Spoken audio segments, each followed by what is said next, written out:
আসলে হচ্ছে ওই যে কথা একটা বললাম, যদি আজকে যদি স্বরাষ্ট্র উপদেষ্টা যদি সেই কঠিন বোল্ড স্ট্যান্ড নিতে পারতেন, তাহলে প্রশাসন অনেক কিছু ঠিক হয়ে যেত। জনপ্রশাসন উপদেষ্টা প্রথম থেকে যিনি ছিলেন, যিনি জনপ্রশাসনের দায়িত্ব পালন করতেন, উনি যদি বোল্ড স্ট্যান্ডগুলো নিতে পারতেন, তখন সাথে সাথে অনেক কিছু করতে পারতেন। এখনও যদি এই স্ট্যান্ডগুলো নেন, তাহলে প্রশাসন সহযোগিতা করতে বাধ্য হতো। কিন্তু কথা হচ্ছে সেই বোল্ড স্ট্যান্ডটা কেউ নিচ্ছে না। ওই যে জাহাঙ্গীর স্যারের বোল্ড স্ট্যান্ড নিলে বাংলাদেশের প্রশাসন ব্যবস্থা, আমি আজকে বলছি, আর্মিকে সক্রিয় করেন, বোল্ড স্ট্যান্ড চাঁদাবাজি নিচ্ছে থাকবে না না আপনি বলছেন। বাংলাদেশে, আমরা তো বিএনপি থেকে বারবারই শুনছি বোল্ড স্ট্যান্ডের কথা। বিভিন্ন জায়গায় তারা বলে দিচ্ছে যে নেতাকর্মী যারা চাঁদাবাজির সাথে যুক্ত তাদেরকে ধরিয়ে দেওয়ার কথা এবং নির্দেশও দেওয়া হচ্ছে। আমরা এই বিষয়ে মাসুদ, দর্শক সাথে থাকুন, খুব ছোট্ট একটা বিরতি নিচ্ছি। সবাইকে আমন্ত্রণ জানাচ্ছি টাইমলাইন বাংলাদেশে, আমি কাজী জেসিন। ফ্যাসিস্ট কি আসলেই সমূলে নিপাত করা গেছে? ফ্যাসিজম একটা রাজনৈতিক দর্শন। ফ্যাসিবাদ পরাজিত শক্তি যদি পরাজয় মেনে না নেয়, তখন সে ইনিয়ে বিনিয়ে নানা ধরনের যুক্তি সে হাজির করতে চায়। এটাকে আমি ভালোভাবেও দেখি, মন্দভাবেও দেখি। ভালোভাবে দেখি এই কারণে, আমি এটা প্রায়ই দেখেছি, আপনার হাসনাত আবদুল্লাহ যাচ্ছে, আমি ওর প্রশংসা করি, আমি তাকে ধন্যবাদ জানাচ্ছি যে সে যাচ্ছে, সে ফিল করছে, এটা ভালো, এটা ভালোভাবে দেখি। আর মন্দভাবে দেখি এইভাবে, এখানে তো তার যাওয়ার কথা না। ওদের দাবি তো হাসনাত আবদুল্লাহর কাছে না। যত জায়গায় হচ্ছে এই দাবিগুলো কি হাসনাত আবদুল্লাহর কাছে? সরকারের কাছে। হাসনাত আবদুল্লাহ কি সরকারের পার্ট তো না। সে যাবে কেন? ভেবেছি ওই দিন, সিরিয়াসলি ভেবেছি। আমি ওই দিন রাতে 12টার সময় আমি একটা টেলিভিশনে ছিলাম, টক শোতে, 12টা থেকে 1টা পর্যন্ত। যখন নাকি ঘটনাটা আমি শুনলাম যে আপনার এই হোটেল ইন্টারকন্টিনেন্টালের সামনে ওরা সবাই দাঁড়ায় আছে, বিশ্বাস করেন ওরা ওয়েট করেছে, এখানে কেউ হুইল চেয়ার নিয়ে আসছে, কেউ বসে আছে, এরকম।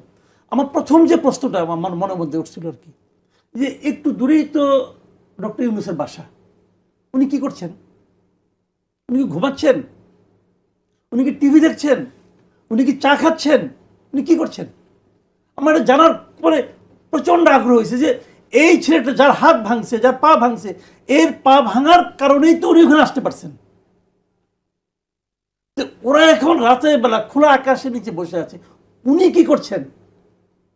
আমার জানার খুব আগ্রহ ছিল। তো এই লোকগুলো তো তার কারণে আসছিল না। তারপরে মাহফুজ আলম উপদেশ, এরা তো এদের মধ্যে ছিলেন, রাজপথে তো সেও থাকতে পারতো।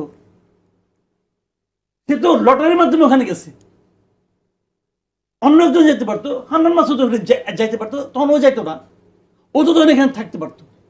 তো তারা কি করছে? তারা কি ঘুমাচ্ছে?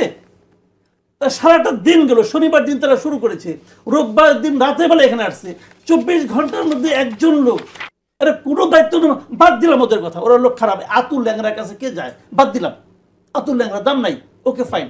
এদের কারণে পুরো রাস্তাটা যে সারাদিন জাম হয়ে থাকলো, শ্যামলীর সামনে রাস্তাটা যায় নাকি আরিচা দিয়ে গেছে, যায় নাকি সাভারে দিয়ে গেছে, কি যন্ত্রণা পোহায় তারা গেছে। এদের জন্য তাদের কোনো মায়া হলো না? মায়া হয় নাই নাকি? তারা তাদের ধৈর্যের পরীক্ষা নিচ্ছে যে রোদ্রের মধ্যে বসে থাক, একসময় ঘামতে ঘামতে চলে যাবি। এগুলি কি মানবিক আচরণ? এটা কি মানবিক আচরণ? আমরা একটা অমানবিক ক্যাবিনেট পেয়েছি, অমানবিক সরকার পেয়েছি। চাই এর আগে মাসুদ কামাল বলেছেন যে এই সরকারের 80% উপদেষ্টার মধ্যে 80% উপদেষ্টার সাথে গণ অভ্যুত্থানের সরাসরি কোনো সম্পর্ক নেই। আপনার মন্তব্য শুনতে চাই এ বিষয়ে। আর পাশাপাশি আপনি শেষ করেন, আমি এরপরে আপনার মাসুদ ভাইয়ের কথাগুলো আমি খুব গভীরতার সঙ্গে সবসময় শুনি। ওনার মানে হচ্ছে যে কোনো দিন আমি যে কোনো টকশো, ওনার টকশোগুলো মিস দিই না। উনি খুব অন্তর থেকে কথাগুলো বলেন, উনি যেটা ফিল করেন সেটাই বলেন। উনি সঠিক ফিল করেন কিনা আপনি আপনার কাছে সবসময় কি সঠিক ফিল করবেন? কিন্তু ফিল করাটা, মানুষ তো সব যেগুলো যে ফিল করাটা সঠিকই হবে এটা তো না। ভাই বোনের মতো পার্থক্য থাকে, একসাথে যমজ দুই ভাই বোনের মতো পার্থক্য থাকে, দুই ভাইয়ের মতো পার্থক্য থাকে, এটা স্বাভাবিক ব্যাপার। তো আমার কাছে সেই জায়গায় মানে হচ্ছে 80% উপদেশটাই অভ্যুত্থানকে ধারণ করে না, আমি সেটা মনে করবো না। কিছু কিছু জায়গায় অবশ্যই কয়েকজন উপদেষ্টা আছেন যারা আমার কাছেও ফিল হয় যে হচ্ছে ওনারা আমার অভ্যুত্থানটাকে ধারণ করছেন না। তো এই ক্ষেত্রে তবে নূরজাহান আপার ব্যাপারটা যখন আসছে, আমি দেখেছি ওনাকে রাত দিন পরিশ্রম করে এবং হচ্ছে অভ্যুত্থানটাকে ধারণ করে বা আহতদের কাছে যাওয়া, ইয়ে করা, ওনাকে বারবার বিভিন্নভাবে লাঞ্ছিত করা হচ্ছে। আমরা দেখেছি উনি মানে হচ্ছে একবার আপনাদের মনে থাকার কথা যে গাড়ি উঠে দিছে আহতের পায়ের উপর, এটা বলে ওনাকে যে হেনস্থাটা করা হয়েছে, আসলে এমন কিছুই হয়নি। সেখানে আমাদের ওনার প্রতিনিধি দলের সাথে ওখানে আমাদেরও আরো স্টুডেন্ট প্রতিনিধি ছিলেন। সেখানে উনি একটা দেখতে গিয়ে একটা অংশ দেখে চলে আসতেছিলেন যে কোনো কারণে, সেই জায়গায় আইসে ওনার গাড়ির সামনে এসে শুয়ে গেছে। তারপর হচ্ছে উনি নামেন নাই দেখে এরা হচ্ছে মানে কিছুক্ষণ মনে হয় উনি নামেন নাই, কথা বলাতে ওদেরকে বুঝিয়ে চেষ্টা করছে, তারপর উনি নেমে ইয়ে করছে। প্রথম আধা ঘন্টা এটা শুরু হয়েছে যে ফাইয়ের উপর তুলে দিয়েছে, একটা মব সৃষ্টি করার চেষ্টা করা হয়েছে।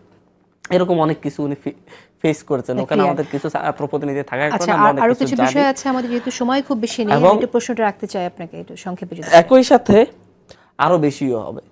আপনি দেখেন 30,000 আহতের মধ্যে যখন 70 জন 100 জন রাস্তা বন্ধ করে রাখে, এবং সেদিন আমি শুনেছিলাম এই ইসিবি চত্বরে গিয়েছিলাম, সেখানে একজন অভিভাবক কথা বলতেছেন, উনি সোহরাওয়ার্দী মেডিকেলে ওনার মেয়েকে নিয়ে গেছিলেন, সেখানে উনি দেখেছেন মানে উশৃঙ্খলতা করতেছে।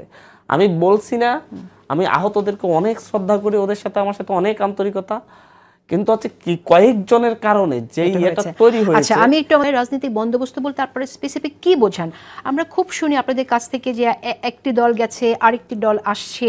আজ আমরা আরেকটি কমেন্ট পেলাম যে সোকল পলিটিশিয়ানরা এই জেনারেশনকে থ্রেট মনে করছে, এবং আরও একটি কমেন্ট আমরা পেয়েছি যে একটি দল ছাত্রদের থ্রেট মনে করে। আছে তো একটি দল, এখন অনেকগুলো দলই আছে, আপনারা যে দলকে বলছেন বড় দল, আমরা বুঝতেই পারছি বিএনপির কথা বলা হচ্ছে।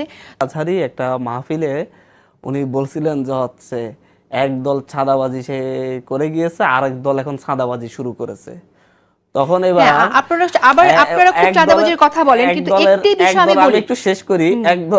একটি দলের নেতা এটার উত্তর আপনি কাদেরকে ইঙ্গিত করে কথা বলেন আমরা বুঝি না। বিষয়টা হচ্ছে বাংলাদেশের 40-45টা দল আছে, উনি এই কথা বলার সাথে একটা দল এটাকে গায়ে রেখেছে। এখানের যারা নেতৃত্ব দিয়েছে মেনলি আমাদের এটা হচ্ছে ছাত্র শক্তি নামে আমরা একটা সংগঠন করেছিলাম, সেখান থেকে আমাদের অধিকাংশ এখানে উঠে এসেছে, অভ্যুত্থানটা এই আন্দোলনটা শুরু করেছে। সেখানেই আমরা আমাদের যে ইয়া ছিল ছাত্র জনতার কথা বলেছি, আমরা ছাত্র জনতার মেলবন্ধনের কথা বলেছি, এবং সেখানে নতুন রাজনৈতিক বন্দোবস্তের কথা বলেছি। একই সাথে আমরা 3রা আগস্ট যে এক দফার ঘোষণা দিই, সেখানেও আমরা বলেছি নতুন রাজনৈতিক বন্দোবস্ত আমরা তৈরি করব।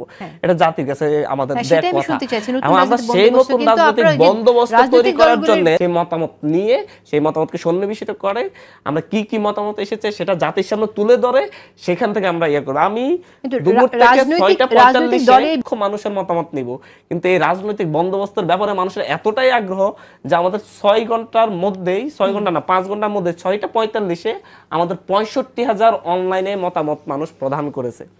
এটা আমাদের মনে হচ্ছে যে তাহলে এক সপ্তাহে 5 লাখেরও বেশি হয়ে যেতে পারে হয়তো বা, ধারণা করছি।